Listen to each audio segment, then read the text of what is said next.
Hey everyone, it's Phil from CCA here, and welcome to my live stream around cash management and managing of debtors. This is not a sales video. I'm not going to sell you anything. What I'm hoping to do is give you some education, and if you need any more information, please reach out to me. I'm easily contacted at the contact details below this video. So. This is all about information for you to help you make better informed decisions within your business and help you manage how much people owe you. You know, today, Wednesday, the 24th of March, it's been a miserable week in Australia. We've had floods, which I think will impact cash flows in the New South Wales and Brisbane regions, simply because work can't be done, and plus banks can't obviously then pass on or pay progress payments in the building industry. So just watch for that to happen, sadly, but I think it will take some time for that to sort of all pan out. The information on here today has helped hundreds of people. I've helped people with to improve cash flow, to enforce their payment terms, to become a priority to pay supplier rather than the last supplier paid, and also to mitigate against a certain thing called preferential payments. And we'll talk about that in a minute.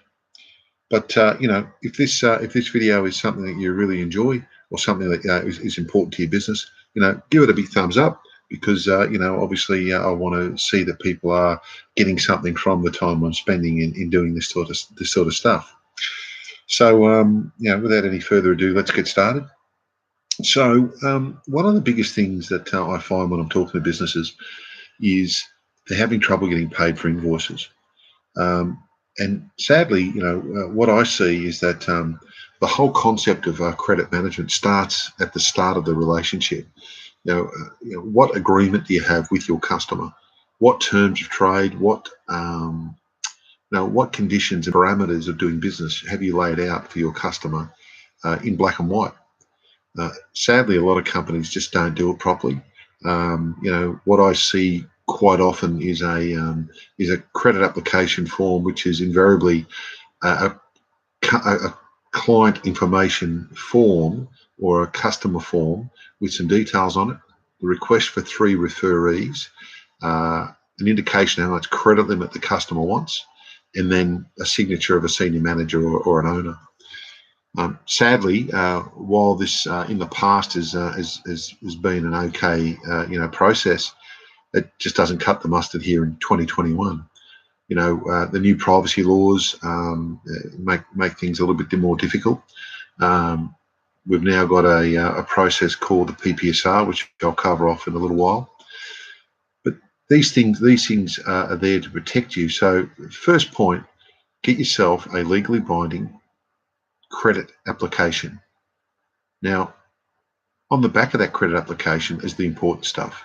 The stuff on the front, yes, is the basics of the ABN and the details of the company, the directors, the owner, and a couple of waivers. But on the back, you want to have a very, very comprehensive, term of trade, which will help you if something goes wrong. You've got to remember, this is all about when something goes wrong. Customers, you never have a problem with them when they're paying on time. When customers are withholding payment, paying by part payment, or just simply not returning calls, you need to have some power to be able to at least start the process, or even make sure that you draw their attention to the fact that you've got these agreements in place with them, and that there are ramifications or consequences of them not paying their account. So the first step is to make sure that you get a signed or agreed to terms of trade. Now, you can do it by one terms of trade or a credit application which covers all your transactions, or you can do it on quotes and have terms of trade on your quotes, and that way you've at least got the powers of the terms of trade on your quotations. And that means that if you want to ever have to go to court or you have to debt collect, those terms of trade then become part of that process. It's very important that these are in play. It's very important that you make them available on your website.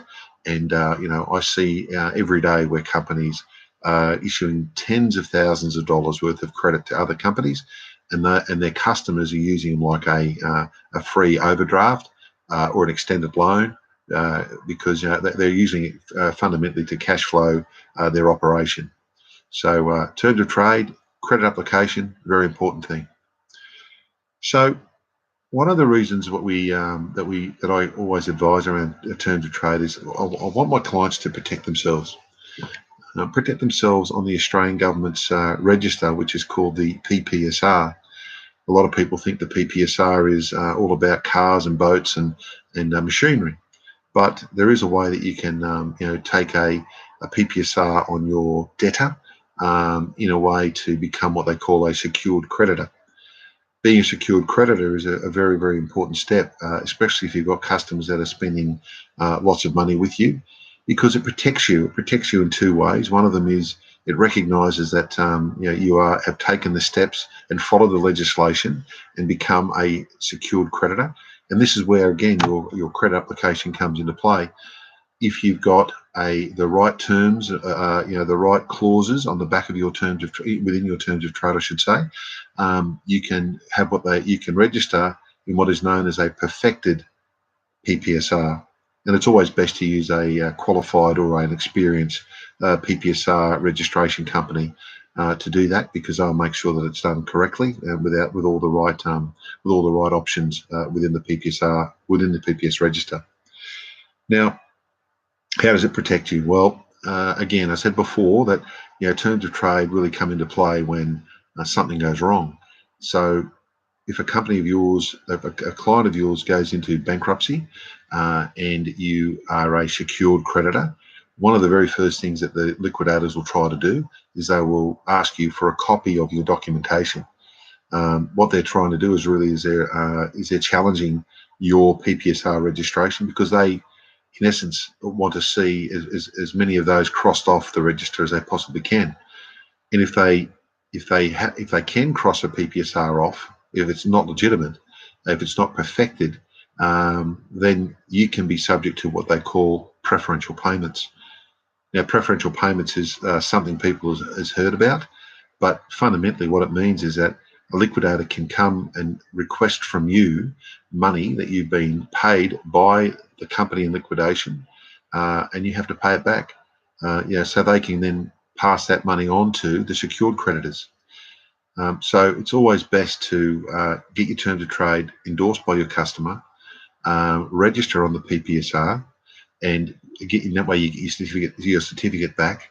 And that certificate then, stays there, or that PPSR is in place for up to 7 years.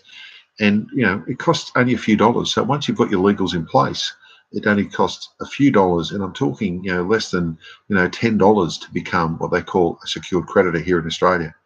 So now I talked about preferential payments. Now, one of the things that you don't want to have to go to court and fight for the right to keep the money you've been given.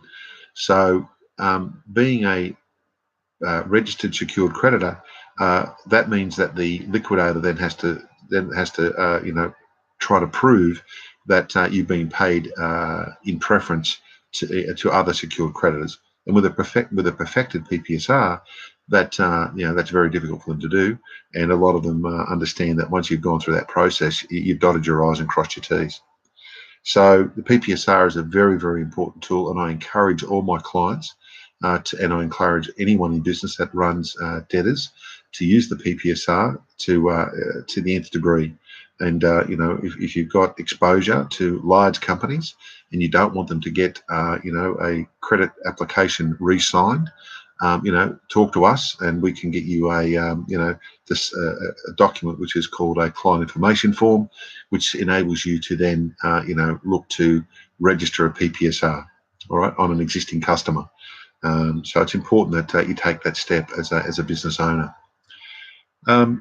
One of the things that a lot of companies forget about is directors' guarantees. Now, a director's guarantee, a lot of directors won't sign them, but a director's guarantee is a very, very powerful thing to have in place. Now, if you've got a director's guarantee as well as your terms of trade signed, it enables you to what they call issue the put on the PPSR the director as a grantor, and that means that if the business goes into liquidation, then you can then chase the director for the money outside of the company. So it's a very, very powerful thing to have. A lot of companies, a lot of people don't like to sign them, but a lot of people do sign them. And if you don't utilise the PPSR the way it should be, then it could cost you tens of thousands of dollars, even hundreds of thousands. I've seen people have to pay back $200,000 and $300,000, and it really does jeopardise the future of their business. So directors' guarantees, credit applications, get your quote signed. These are things that are all in place, but you must have legally binding terms of trade. So if there's anything else that you'd like information on, I'm here to help. I'm more than happy to walk through the process with you. Yes, I work for an organisation that does that type of business, but we're very, very proud of what we do, and we help businesses every day in every way to manage their cash flow in a better way. So without any further ado, I will sign off, and hopefully we'll talk to you soon. Down the bottom here somewhere will be a link that you can contact me. I'm an Australian citizen. I'm based here in Brisbane, and I want to help as many people as I possibly can. Even if you just want to have a chat and just to talk about your situation, I'm more than happy to have a look at your credit application for you. Make sure that it's got the right privacy clauses. Make sure it's got the right security and charge clauses, and ensure that you've got some powers that if something goes wrong, you can at least charge on things like cost of collection, or breach of contract clauses here in Queensland. All these little things can be incorporated in your terms of trade. So have a chat to me. I'm more than happy to help you, and we'll talk to you soon. All the best.